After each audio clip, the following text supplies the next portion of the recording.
Stay or go time with Jimmy Kempski. You'll be reading about a lot of players, people in the front office down to coaches, I'm sure, throughout the offseason. It's something Jimmy will be writing about on Philly Voice. So we'll get a nice little preview with him. I know we've bothered you a lot during the regular season. This is it, I promise, at least until we get to the draft, man. So thanks again for popping in. And we're excited. Is this going to be a weekly feature, or is this going to be something that'll drop just throughout the offseason? I'll probably bang them out within a month of between now and a month from now. Basically, just when I don't have anything else to write, is I'll do a stay or go on. I'll do one on every positional group, so quarterback, running back, receiver, right on down, and then also on the major coaching positions and Howie. So I did one on Gannon already. I did one on Sirianni this morning. I'll have Howie maybe tomorrow, and then I'll start getting into positional groups from quarterback all the way through the defense, and then the specialists, and then that'll be the end of it. All right. Let's start with, I didn't think he would be an obvious one a month ago, 6 weeks ago, start of the season, but he at least is the most buzzworthy name right now for whatever reason. And look, Jimmy, you and I, you know me long enough, you know me on air long enough to call me out on any nonsense, any bullshit. If you think that I'm wrong on something, you can easily stomp that out. But I don't necessarily know if I can point to something that Gannon specifically did, Jonathan Gannon did, to earn all of this high praise to be a high candidate for a job. Not to say the defense, like players themselves, but seems a little perplexing. So when we talk about stay or go isn't getting fired. Go is like, go get hired by another team to run their team. Right. Yeah, it's odd to me that he's gotten 3 head coaching interviews with Denver, with Minnesota, and then with Houston. I think his best chance of landing one of those jobs is with Houston. There's some reporting that the favorite for that job is Josh McCown, former Eagles quarterback Josh McCown, that is, with Gannon right behind him. So if you look at the Eagles' defensive production in 2021, it wasn't good. And not only was it not good, I thought they kind of underperformed because, first of all, they only lost one guy for the season, or for like a substantial part of the season. That was Brandon Graham, and that was a big loss, granted, but it was one guy. I mean, they had far better injury luck than they have in previous seasons. You have, Jim Schwartz putting guys like Josh Hawkins out there, playing a corner against Drew Brees in the playoffs, like things like that. They have one guy missing for a substantial amount of time. And, Darius Slay was a Pro Bowl cornerback. Javon Hargrave should have been in as a Pro Bowl defensive tackle. They had legit veteran players in that secondary in Rodney McLeod, Anthony Harris, Steven Nelson, Avonte Maddox. The defensive line, while not as productive as they would have liked it to be, it's still a lot of professional players in Hargrave, Cox, Sweat, to a lesser degree, Barnett. The linebackers were but they weren't like actively wrecking games like Nate Gary did a couple years ago. So it's not like the personnel was bad, and still the production just wasn't good. So I would think that'd be like immediately disqualifying for a defensive coordinator to get head coaching opportunities. But the two buzz phrases, whatever you want to call them, surrounding Gannon are that he's smart and that he, quote unquote, connects with players. So I have no doubt that he, crushed these interview sessions with these teams that he interviewed with. But it's weird to me that he even got those interview opportunities in the first place. So I don't know. We'll see if he goes. We'll see if he gets hired as a head coach somewhere else. But if he did, I don't think the Eagles would be super broken up about it, because you have guys like Vic Fangio, who got fired as a head coach from Denver. Mike Zimmer's is out there available. Wink Martindale from the Ravens is out there. Who am I missing? Brian Flores got fired from the Dolphins. He's out there. So you have all these big names that, if Gannon did get a head coaching job somewhere else, they could potentially even upgrade on him with one of those other guys. So you're saying fans should be rooting for this to happen? Kind of, like, careful what you wish for, because if he does go and then you don't land one of those guys, I think they'd still be fine with whoever, they did. They do have talent, hire. You mentioned, and pick. Yeah, but I don't think that him leaving for a head coaching job is cause for anyone to, to panic or to be super upset. No, we're closer to a parade, I think, than a panic at that point. All right, so this will be an easy, quick one, right? Howie Roseman stays. I know you mentioned the front office. I can't imagine that the time in which he goes, under the circumstances in which he goes, would be what we just saw this past season, especially with technically a first-year starter for the entire season quarterback. So ain't no way he's going anywhere, right? You mean Nick Sirianni? Yes. Oh, No, you said Howie. Howie Roseman first, just to say, because Okay. you mentioned the front office, so I assume that was Howie. Yeah. That So Howie isn't going anywhere. I mean, yeah. if he was ever going to Sirianni go isn't any, either, right? if Howie was ever going to go, it would have been last year. Yeah. And Howie had a good year this year, in my opinion. The previous 3 years were dreadful, and he survived that. So he's not going anywhere. And then Nick Sirianni obviously isn't going anywhere. Of the 7 coaches that were hired to be head coaches this past offseason, he was the only one that got his team to the playoffs. They won 5 more games in 2021 than they won in 2020. Bumps along the way, no doubt. Like he had some, there was certainly cause for concern on, the future of the franchise under him after those first 6-7 games of the season. But he got better for sure. Never lost a team at any point during the year, and he got better as the season progressed. So there's no question that Nick Sirianni is back in 2022. All right, there's a caveat to the next player, okay? It's not Hurts stay or go this year. It's at the end of next year. Will Hurts be on this team as the starting quarterback? Yeah, so I think this year is still even a question. I mean, obviously, we saw during the year-end press conferences for Howie Roseman and Nick Sirianni, they emphatically stated that he was their starter, and I mean, they backed him more emphatically than I think they even needed to. Like they kind of went overboard almost in backing him.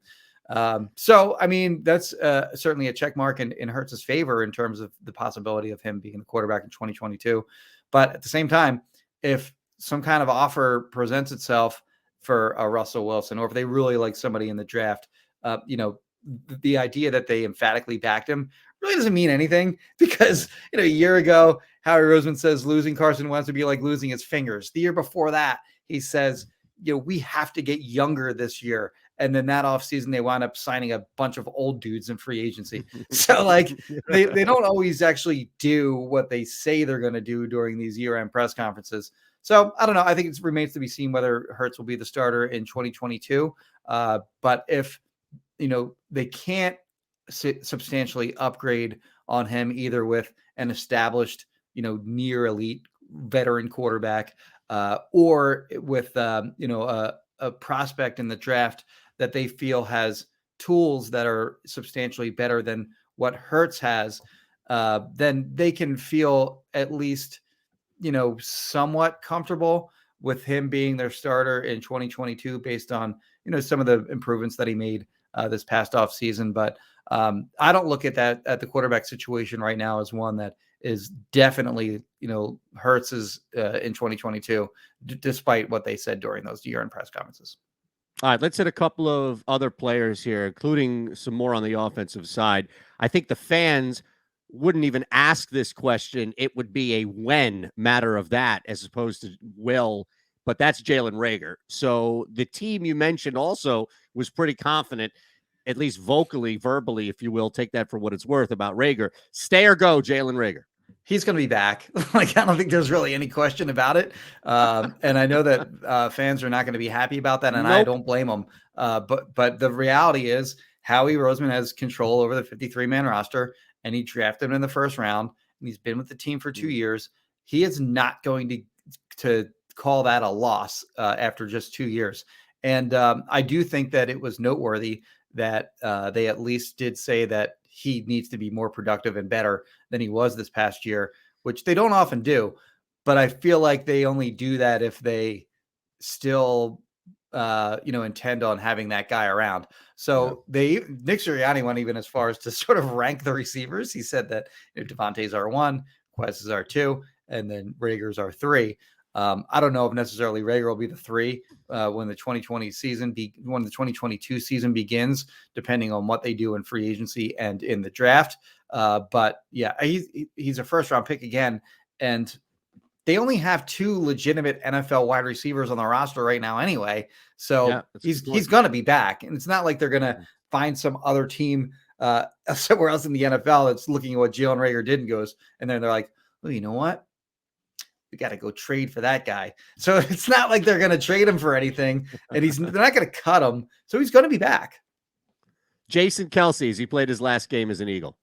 Yeah, no idea. I mean, that's just something that he's year to year on. I think that he didn't make his decision on that until like a week or two before the draft last year. Okay. I think that's when it was. So it was, 2-3 weeks into April that he finally said that he was going to return for the 2021 season. It was either a week or two before the draft or a week or two before free agency. I don't recall exactly, but he took a little while to make the announcement regardless. No idea. I mean, it's really up. It's obviously it's up to him. He's accomplished everything that, one might set out to accomplish in an NFL career. He just got his 4th All-Pro nod just a week or two ago. He won a Super Bowl. He's a Philadelphia legend for life. There's nothing more that guy has to accomplish. If he's going to come back, it's because he wants to play another year, and for really no other reason than that. I think he's made already like a phenomenal argument to be in the NFL Pro Football Hall of Fame. So but it's really up to him. Like, does he want to be able to play with his kids after he's done playing football? And he's got to sort of weigh that versus, playing deep into his 30s. So again, I have no idea. That's really just kind of up to Jason Kelsey. One more on offense. Andre Dillard. Is he gone at the end of this offseason? So I think that they will be more than willing to trade him. The problem with Dillard is not only that he just has been disappointing. It's you have Jordan Mailata, who is, he's your left tackle of the present and future. Lane Johnson just was named 2nd team All-Pro at right tackle. Those are your 2 starters at tackle. Dillard is in the final year of his rookie contract. And the problem with him is that he only plays left tackle. So he's not even playing right tackle if you need him to do that. So if Jordan Mailata goes down, sure, Andre Dillard fills right in at left tackle. If Lane Johnson goes down, he can't fill in there. You have Jordan Mailata now moving over to right tackle and Dillard filling in at left tackle. So he's just not that valuable, even as a backup. Whereas he could be valuable to another team around the league that desperately needs a starting left tackle. I think Dillard showed enough in the limited action that he had this year. I want to say he started 4 games, something like that, for the Eagles this year, maybe 5. And he was reasonably, competent enough this year. Certainly he was better this year than he was in his, his first 2 years in I guess his rookie year in the NFL. He missed his 2nd year with the torn biceps. But yeah, I think the Eagles will be more than willing to trade him. I don't think that will happen until after the draft. So if they do move him, it'll be to a team that either that didn't address their tackle position in free agency or high in the draft, or they have a guy get hurt during training camp or something like that. But I think that ultimately Dillard will be on the roster for the majority of this offseason, but eventually the Eagles will find someone who sort of needs to make a move and they'll land on Dillard. All right, 2 on D real quick before we get out of here, Jimmy. 1, Derek, it's always him, Barnett, and then we'll end with Cox here. So yeah, bye. Yeah, he's out. Yeah, he's out. So the thing with Barnett was he was the Eagles picked up his 5th year option for 2021, meaning he counted for their salary cap for a little over $10 million last year. And the thinking was that they would either get something done with him long term, which would lower that cap number for 2021. They were in cap hell last year, and they really could have used that, his cap number to come down substantially, but they never got anything done with him. So I think that there's sort of a disconnect in terms of where the Eagles value Derek Barnett and where Derek Barnett and his representation value Derek Barnett. And I believe that rift will grow even further this year after the disappointing season that he had once again in 2021. I think he had 2.5 sacks or something like that.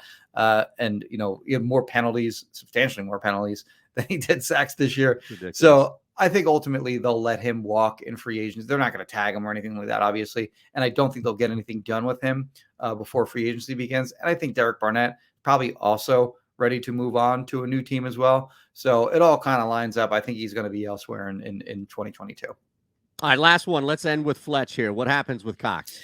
Yeah, so they should have traded him during the offseason last year, and they Yeah, didn't. we were talking about that. He would have gotten them some sort of decent return, I think, maybe as much as like a second round pick even before the season happened. His value continued to fall in 2021 after he had a disappointing year. I thought at times he was disinterested during the 2021 season. I thought he played hard like during the back half of the season, and he played much better during the back half of the 2021 season. So maybe another team is sold on that, and they make a move for him this year. But the Eagles were willing to trade him at the trade deadline this year when they were 2-5, and it looked like their season was in the toilet. They were willing to deal him, I guess, whatever. I guess a reasonable enough deal didn't come down the pike that they felt comfortable with. But yeah, they will take a big cap hit if they do trade him this offseason, which I think they're willing to do if they can get something decent in return. But yeah, I absolutely would imagine that they are more than willing to have their ears open for anyone interested in Fletcher Cox. And I do ultimately think they will move on from him this offseason. Well, keep your eyes open out there for stay or go. A lot of content is going to be pumping out here from Jimmy for sure, but that as well. So we give you a nice little tease preview of some names that you'll see. Stay or go with Jimmy Kempski. Now you can go and get out of here. Thank you for hanging and sticking around with us, man. No problem, Eytan. Appreciate it. All right, let's get to it. Let's look ahead. Let's bring in Jahri Evans, as we mentioned, one of the best to do it everywhere in Philadelphia. From Philadelphia, went on to do some great things, and now back doing everything from running a restaurant to media and beyond. Are you in the Hall of Fame yet, man? Damn. The Saints Hall of Fame, yes. Bloomsburg Hall of Fame, yes. Hopefully in College Hall of Fame soon, and then the big one, Hall of Fame, yeah. Both are coming. But then next year, actually this year, I go into the State of Louisiana Hall of Fame later this year in the summer. Look at that, man. It's not going to stop with just that. You're on the upward trajectory when it comes to Hall of Fames, by all means. So let's talk about the Eagles. But before that, where can everybody get you? You're doing a lot of great things all over the place. You've got your hands in a restaurant here in Philadelphia. You're doing a great radio show with Gerald Colton as well on iHeart. So tell everybody where they can find you across the board.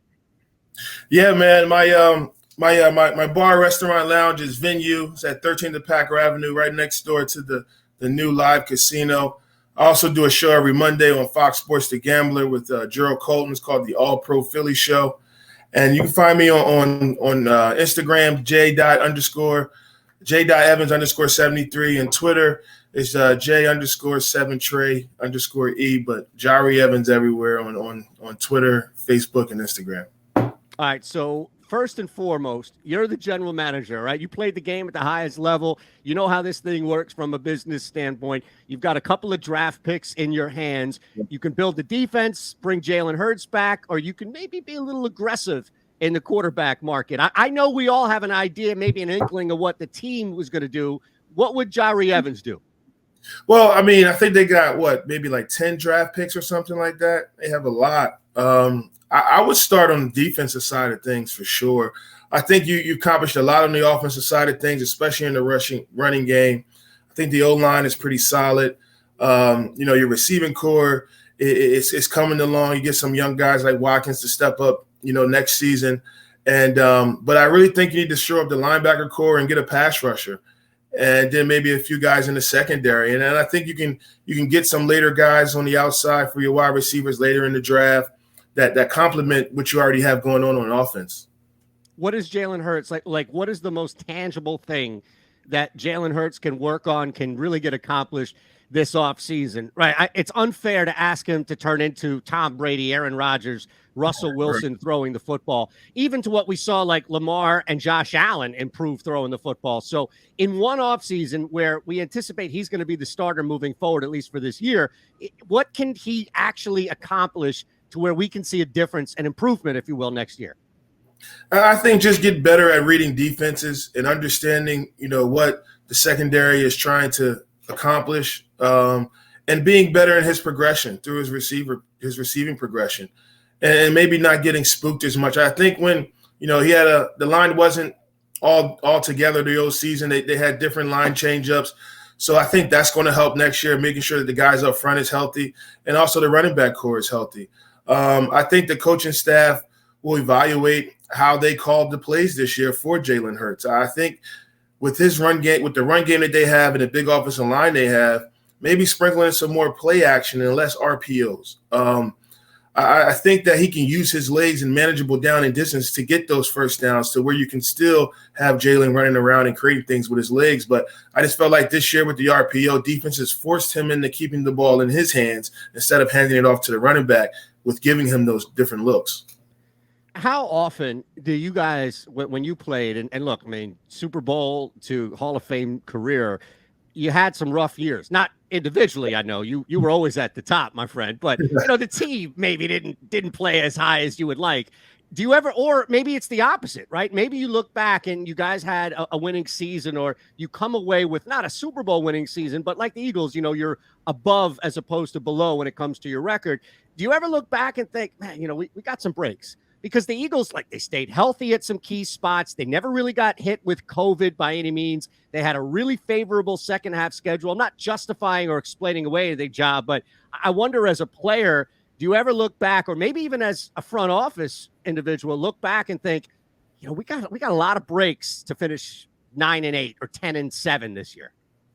Yeah, I think that they were very successful this season. You have to look at, new coaching staff, rookie head coaches, new quarterback situation, to come out and win 9 games after losing 4 games this season, after only winning 4 games the season before and getting to the playoffs.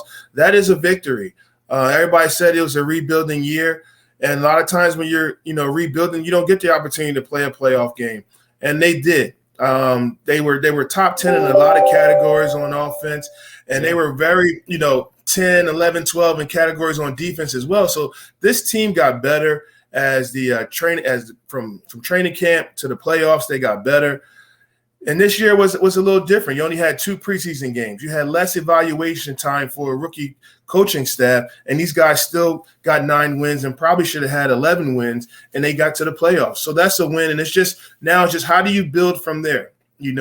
This season was a foundation that they started with, and now they have to build from there so that they win 10 games next year. Maybe they win the division next year. Maybe that last game at the end of the season decides who wins the division. I had them winning 9 games this year. I thought that they could win 10 in the 17-game season, and they won 9, and they got to the playoffs. I had them going to the playoffs because they had some players. They had some, some playmakers, and you saw that.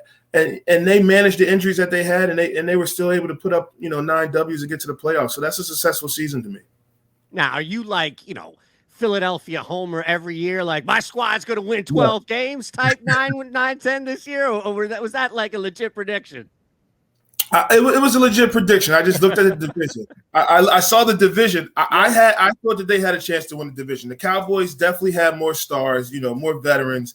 And they had 12 wins this year. But you look at the Eagles. I mean, a different manageable game, a different play calling game. They could have been easy 11-win season this year. And I think they're going to look at that and grow and see how they can manage the game better from a coaching standpoint. But I think the players went out there, played tough. Those first couple games. I mean, I was on a show with, Dallas Goedert's show was after me. I think they took 6 touchdowns off the board for him. He had 6 touchdowns called back from offensive penalties. So these guys left a lot of points on the board, throughout the season, and they could have had more wins than 9. So I mean, but yeah, it was a legitimate prediction just based on the division, and their strength of schedule, I guess, wasn't too difficult. I have to ask before I want to play a couple of games here with you, throw some stuff rapid fire when we look at the offseason and really what can happen here with the Eagles. But I'm just curious, as a former lineman, we saw the Eagles dominate on the ground. Assuming Jalen Hurts is back as the starting quarterback, line, we always know, is a question mark, right? It's can they stay healthy, and then they wind up not staying healthy. But the line, as far as depth, played exceptionally well. How sustainable is that? Can the Eagles be the top leading rushing attack again coming into 2022? I think they can. I mean, they have everybody up front returning. We don't, you don't know the status of Brandon Brooks, if he's going to come back or not. But if he does, you have a legitimate line that has, possibly 4 Pro Bowlers on it with the big guy at left tackle who plays phenomenal this past season, and he's only going to get better. So they can. I think that because of how the size of their line and how big they are, I think they have to run more downhill run plays. You saw when the Eagles ran downhill run plays, whether it was trap or inside zone, and not the sideline run plays, they were getting north of 5 yards a carry from their dynamic running backs. And I think that was the thing in the Tampa game. You're playing against a lot of speed, fast linebackers. You want to run downhill at those guys, not sideline to sideline, and let those guys use their speed against your big offensive line. So I figure if they could run downhill more next year, I think that they'll still have the same rushing attack. And Jalen can use his feet in a lot of different ways to add to that run game as well. All right, speaking of Jalen, I'm going to appeal to you as Jahri the chef, as Jahri the restaurateur here. If Jalen Hurts were a dish, what would he be? Think about that, right? Like, he's got some flash to him. He's got some speed to him. He's got some great presentation as far as, the clean, crisp presentation to him. He's hard to rattle. So, maybe that's a more complicated dish to prepare. I don't know. But if Jalen was a dish, what would he be? I don't know, man. I guess it would have to be like an appetizer sampler or something with multiple multiple things to it. I just know you get him another guy on the outside like Watkins who's fast. If they can get him more attempts his way, that's going to keep that secondary or that spy from keying him a lot, right? And and he's gonna, and he has his, like, just like Josh Allen, right? Like Josh Allen, dynamic QB, throw the ball, but he can also take off and run on you. But he doesn't use his legs as much as they use the Jalen in the RPO and stuff. So he can do a lot of different things, man. And the key is with everything is keeping that line healthy. You don't want to be in a Joe Burrow situation where you're getting sacked 50 times a year. He got sacked 9 times this past weekend, and they still won. And you know how dynamic his passing and receiving is. So yeah, man. As long as they keep those guys healthy, I can see them still doing the same thing on the ground as they did this past season. So it's like the upscale sampler. It's not like the all-fry sampler. It's like you get like like a spare rib or two in there as well. Like you're getting a variety, almost a small sampler of the menu. All right, what about Rhaegar? What kind of dish would Rhaegar be? Wow. Oh my goodness. Oh man, I don't even. What do they call that, John? The chef special or a manager special, where it's like 2-day-old leftovers that you could technically still serve to people? See, I don't really like to talk bad about players, but I'm sorry. I know. I mean, between him and Arcega-Whiteside, dropping that touchdown pass, I mean, brutal. Those two guys were starting wide receivers a few years ago, right? Yes. All right. So how about a good one here? What about Slay? Big play Slay. What kind of dish would he be? Nice big piece of sea bass.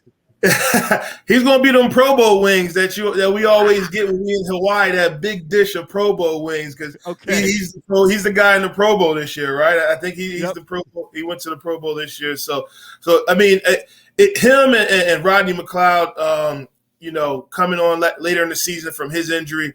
I think those guys are actually going to be even more healthy next year, and it's going to help that secondary.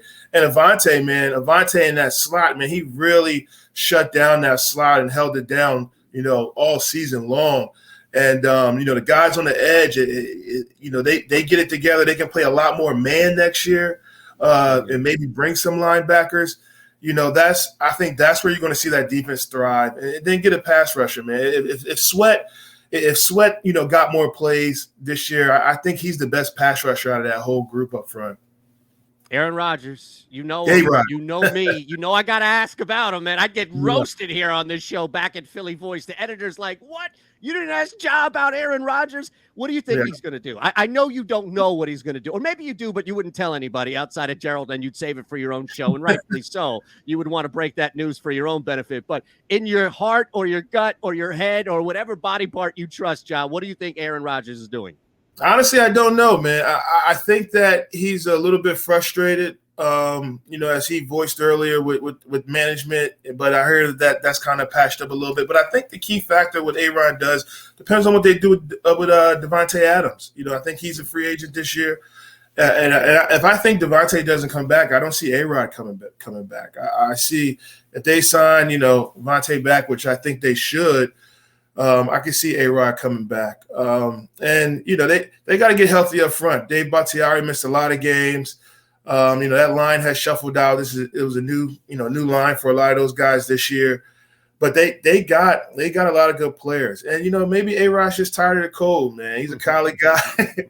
He's ready to get up out of that frozen tundra. He's still one of the best QBs in the game. Him not throwing a touchdown this past week definitely didn't help them at all. But yeah, who knows? Man, that cold is a bite. It's serious. You can't fault anybody for wanting to get the hell out of that. Right. I'll tell you one thing. If he comes to New Orleans, that might be a Super Bowl favorite, though. Yeah, I mean, think about that, right? And just real quick, I wanted to get your thoughts because that's another squad that you played for as well. And I just looking at that team, it's just a quarterback. I mean, how are they not just one quarterback or at least consistent play away from talking about them as a top 6-7 team in the NFC every year, at least for the next 2 or 3 years? They're stacked outside of the quarterback spot. Now, granted, they need to be healthy at the wide out play. I get that. But injury and health aside, that's really the only issue, right? I agree, man. I mean, Jameis was playing very well before he got hurt. And if you just think about it, if you add Aaron Rodgers to that group, they're definitely going to be the favorite, especially in that division. Mike T, hopefully he gets healthy and repairs everything with the coaching staff and comes back and be a dominant player. And then they just got to stay healthy up front. You lost Andrews Pete, lost Teron Armstead, you lost Ramczyk later in the year too. And then you got the 2 rookies at center and right guard, or the 2 young guys, not rookies anymore, but the 2 young guys. So if they can get that line healthy and stay together, and you put a guy like Aaron Rodgers in the dome, man, they're definitely going to be favorites. So, I mean, there's options out there for A-Rod, and I know he wants to win another Super Bowl. I just think that, Green Bay is a little bit too cold for him now. He's trying to get out of there. All right, physically, on the air, on digital, Twitter, space, and beyond, John, one more time, where can the world find you and see you? Yeah, man, you can find me on Instagram at j.evans_73. Facebook is just Jahri Evans, and then Twitter, you can find me at Jahri Evans as well. Awesome. And the show with Gerald, the restaurant, you got to pump everything, man. Come on. Yeah, man, we do our show every Monday on Fox Sports and Gambling from 6 to 7. It's the All Pro Philly show. We're also on iHeartRadio, and then you can come check us out at venue at 13th and Packer Avenue, right down there in the Stadium District. Thanks, brother. Thank you, man. Let's look at the draft, the strategy, kind of the overall perception of what's happening as Eric Edholm joins us, one of the preeminent voices across the country when it comes to not only the NFL, but the bridge between college and the NFL that we know so well as the NFL draft. And it's not easy to nail predictions. It's not easy to understand what there are people losing their jobs every day in the NFL who can't nail this. And here comes Eric with his expertise. So we appreciate him. At Eric_Edholm is where you can follow him on Twitter. My man, my friend, it's always a pleasure. We appreciate you here on Philly Voice, and tell the world as well where we can find you beyond Twitter and Yahoo and everything you're doing, a book, a movie deal, whatever you have out, Eric. Not that exciting. Album. Yeah, no, I wish. Yeah, the album's been delayed a little bit, so we'll have to wait on the hype for that one dropping. But yeah, no, just hitting the grind here with draft season kind of kicking off next week with the Senior Bowl. I'll be down in Mobile from Monday to Friday, and hoping to talk to some folks, hear what's going on around the league, and spying some draft prospects and see what the buzz is. And of course, we got the Super Bowl thing coming up shortly, so getting excited for Conference Championship Week Sunday. And it's gonna be a lot of draft stuff, but also some real football as well. Yeah, we have to see how this ridiculous season ends. No doubt. Especially after last weekend, for sure. I'm curious, as somebody who covers the draft, but also the league from a national perspective, the Eagles are always involved somehow. It can be by their own doing. It could be just because of some ridiculous pick. It could be good or bad. There's a lot of volatility, and we're inside the fishbowl, and you know us here in Philly. We don't like anything, and I get it. But Howie Roseman, there's some volatility, and I think that at times he gets an unfair shake because there are picks in which he nails a Jordan Mailata out of nowhere. But then there are the Andre Dillards, right? Where it's like, dude, you had all day to nail a first round pick. And, it's kind of in between. I'm using that as an example of kind of the extremes. What is the general perception of both the interior circle that kind of covers the draft that you're in, but also the people you talk with, in the league about Howie and really the Eagles draft strategies? Yeah, I mean, I think you're right. Howie probably does get a lot of guff that's a little bit unfair and things like that. But, I really think that the Carson Wentz trade probably changed some people's minds, right? I think there was this sort of consensus that, oh, well, if there's a place Carson could go and succeed, it's with Frank in Indianapolis, and, a little bit less in the spotlight, and a guy who knows his skill set and can use it. And early in the year, maybe there was some people thinking, okay, he's playing well enough. But then when the stakes got raised, I think we kind of saw everything that you guys have been watching since really, late in the 2017 season when he hurt his knee, and everything kind of changed. And so I think that deal probably changed some people's minds, probably, from the fan perspective, how he's just some, egghead guy who's, punching his calculator. But I think there really is a lot of thought and planning in this. And they've always, even, after losing Joe Douglas, I think have had a strong scouting department. So when you kind of marry the analytics and the financial aspect and put it together with the scouting and the tape and what the eyeballs tell you, you usually end up with a pretty good product. Now, until Jalen Hurts until we know exactly what he is, obviously there's going to be some doubt as well, because that quarterback position is so important. Yeah, and let's transition right into that. It's not often that you have 3 first-round picks to play with, and you're in a situation where you're not 100%. Look, the masters of plausible deniability aside here with Howie Roseman and Jeffrey Lurie, they may be committed on paper, they may be committed in a press conference, but we all know that there is not a full-on contract that represents a commitment to Jalen Hurts.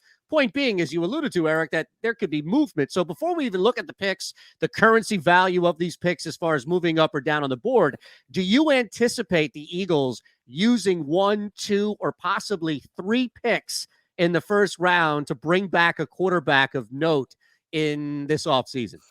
It's possible, but I think there are a lot of variables. First of all, who's available, right? That's the biggest question, is you got to determine if there are multiple franchise quarterbacks available, which never was the case in the past. Could be this offseason with Aaron Rodgers, Russell Wilson, probably the biggest names. The next tier would be Ryan Tannehill, possibly, Kirk Cousins. There's certainly some other quarterbacks who, have put up decent numbers, have won some football games, so a little bit more of a complete dossier than what Jalen has, that would at least warrant some interest. But my suspicion is that, you could still see Russ back in Seattle. You could see Rodgers either retire or return to Green Bay. That would eliminate 2 big names. And you also have several teams who are going to be involved as well. The Eagles may have tons of ammo, but if they're not ready to pull the right deal, they could slip out of the competition. The wild card, of course, would be Deshaun Watson. We don't know what his status is. The Eagles had inquired previously. They will perk up if there is a status change of sorts. So without knowing Watson's status, it's really tricky to say how much involvement they'll have with a non-draft quarterback, but using some of that draft ammunition possibly. All right, rapid fire here real quick on the fly. And again, I don't want you to overthink it by any means, and it's just your guesstimation here. There's nothing that you're reporting on or any type of information you're pulling from. I just want to get that caveat out there for the audience, so they're not coming back in a month. Edholm said this. No. Right. But 3 first-round picks is the max. 1 is the minimum. If I were to just go through names, how many first-round picks, assuming that they're up for trade, how many first-round picks for Aaron Rodgers? It's a great question. I would probably say, it's not like we're talking about a guy who's in his early 30s or late 20s. Right. Obviously his age is a factor, right? And you almost have to ask yourself, what would the Broncos have paid in a trade for Peyton Manning, when they ended up signing him? But I mean, had he been available by trade, I mean, that's an interesting kind of comp right there, possibly a little earlier in his career than Rodgers is at. I would probably say it's going to take 2 firsts and then something else, right? Either a player or an additional pick or something like that. It's tricky to say. Wilson may end up commanding more just That's because my of other the guy. age. Yeah. So Russ, how many picks for Russ? I mean, they're going to ask for probably 3 if they put him out there. They've said all the right stuff as far as wanting him back, and Pete Carroll isn't hasn't made any kind of suggestions that he could leave. And I don't think he would be part of a rebuild. So if Russ is traded, you'd have to get something of an established quarterback back. Maybe that's Hurts, what have you. Right. So maybe it's a player and multiple firsts or something like that with a little sweetener thrown in. I mean, it's hard to really know if the Broncos are involved, if the Eagles are involved, if the Dolphins are involved, then it changes a lot. It can, it's like buying a house. When you get 2 or 3, or selling a house rather, you got 2 or 3 bidders going at each other. Those prices can move up pretty quickly. So let's look at a realistic, and again, I don't know if it's the number one scenario, but it's definitely realistic that Hurts is around coming into next year. They keep their first round picks, all 3 of their first round picks. And hopefully, I think I could speak for a lot of fans here, they address the defense with 2, if not 3. Now, ideally, it would be 2 guys on D and a wide receiver. And I know they just took Devontae Smith, but you and anybody else who's watched this receiver core know that they have 1.5 guys out there really with Smith and Watkins. And I'm not counting Jalen Reagor. So with that said, let's assume that they keep these 3 first-round picks. It might take, Eric, 3 first-round picks for the Philadelphia Eagles to finally draft a linebacker in the first round. But if that's the case, kind of where they are in that 15, 16, 19 range, is there a guy that you've looked at in your own mocks and kind of your own research that you think, assuming that it's enough to draft a linebacker in the first round, that the Eagles could target in that middle range? Yeah, I mean, I think we're going back to the Dick Vermeil days, since they used the first rounder on one, right? I'm pretty sure, if I'm not mistaken. I don't think I was alive last time. Right, yes. Exactly. I think if it's really interesting because, I mean, Devin Lloyd, who could be at the Senior Bowl next week, there's been some rumblings he may end up dropping out of the game. If he does, it's probably an indication that he feels or his agent feels pretty good about where he's going to go in the draft. I think he's a first-round pick for sure. He's probably a top 20 pick. So that puts him right kind of on the outskirts of where the Eagles are at right now. I mean, what do they have? 15, 16, and 19, I believe, right? So, could you get him with one of those picks? Yes. Would you feel better if you traded up a few spots to make sure you got him? Yes. Then you have to ask yourself, is it worth it? Especially at a team that, like the Browns or the Eagles or a couple more that don't value that position seemingly. Yeah. You have to be a 3-down impact player. You have to be able to probably cover and rush the passer when they need you to, and be a plus run stopper. So I think Lloyd checks most of those boxes off. He's a really good player. I mean, it wasn't just this past season. He came into the year with some first round grades as well. So, if you start getting to that 10, 11, 12 range and there hasn't been a linebacker taken, I think he's probably the most likely of those. And then you start having conversations with maybe the Eagles, old friend Joe Douglas, or, Minnesota, brand new GM there, lots of needs. They may want to move back, that sort of thing, to see what it would take to get up a couple spots.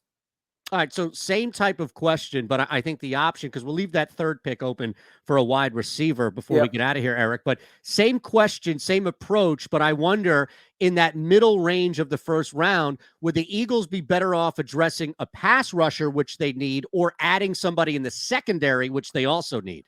Yeah, luckily both positions do have some depth, so it's not one of those situations where, okay, we have prospects with similar grades at both positions, but then you look and there's a huge drop off at corner or a huge drop off at edge rusher. I think, based on my sort of 10,000 foot view right now, the depth is pretty solid at both spots. Maybe a tiny bit stronger at edge, but still both good at both corner. Safety, other than Kyle Hamilton, who I think will be off the board by then, I'm not sure there's a guy worth taking in that range. So let's just talk corners. The most likely guys to be around in that range for corners, Ahmad Gardner from Cincinnati. Some people have him as a top 20 pick. Some have him as a late first, early second. It's going to depend on the team. I think he probably ends up somewhere in that top 20 to 25 picks. Andrew Booth from Clemson would be another, not as long, but maybe a little bit more fluid. I think he's another one who possibly could be there in that range as well. Maybe you see him go off the board as early as 12, but as late as 25. Again, the same range. So that's probably, if I had to choose of the two positions, the more likely. Another one that, I've seen higher in mock drafts. I try not to look at too many. I don't want to get too biased and whatnot, but I've seen people put George Karlaftis from Purdue up in the 7 to 15 range. I haven't talked to a team that has that high a grade on him. That's just good to know. My perspective. Could there be some out there? Absolutely. His motor, his positional versatility, he can kick down inside. He kind of fits the Eagles mold in a lot of ways. He's a super high energy guy.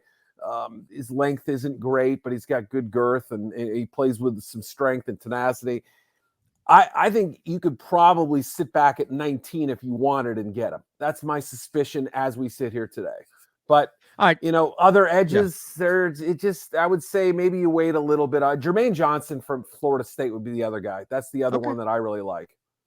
Awesome. So last one for you. Let's flip it to the offensive side. Forget everything there as far as them being locked into two guys on defense. You have 3 picks. You could also trade, assuming they're keeping Jalen Hurts for this year and beyond. So you can do whatever you want with these 3 picks. You can move up on the board. You can stay there. Hell, you could even move back to the back end of the first or top of the second if you think there's some depth and value at the wide receiver position. But Eric Edholm is now Howie Roseman. You have to address the wide receiver. It is malpractice to go into next season with Jalen Hurts throwing to Goddard, and he's not even a wide receiver on that in that position. So you look at what they have with Smith and Watkins and then whatever else they have.